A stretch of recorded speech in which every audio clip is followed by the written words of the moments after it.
I panted as if I had just run miles and miles and miles, and I stared at my son as he stood above a pile of ash. "Are you okay, Dad?" he asked. "Are you okay?" He was so very small. I just remember holding him as his mother rested. His fingernails were the only thing I could focus on. They were tiny, so small. We put mittens on him so he wouldn't scratch himself. And baby-proofed the house. We locked down every cabinet and every corner had padding on it.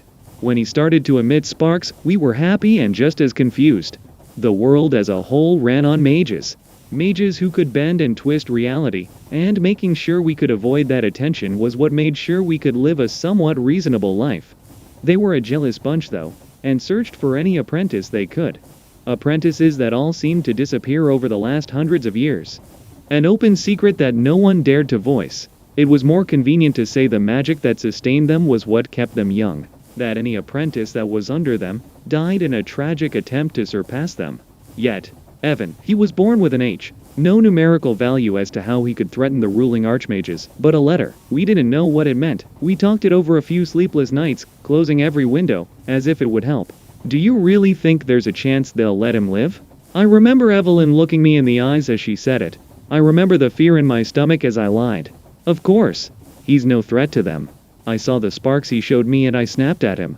I saw that fear in his face as I felt it in the pit of my stomach. I could see he was so happy to share. I needed to make him scared. I needed to make sure he was safe. I remember thinking about it as I laid awake at night, and I know Evelyn did too.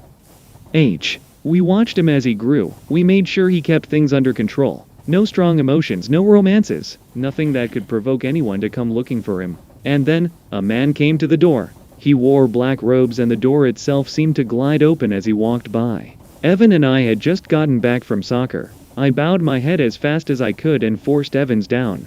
I could feel my stomach turning. I could feel fear grip my heart as I wondered if everything in this house, every photo and memory were about to be erased. At best he'd take my child away from me. Rip him away and leave me and Evelyn alone with just the promise that he'd become a great wizard. An empty promise. At worst. I pressed Evan's head to the ground. "Rise, my children," he spoke.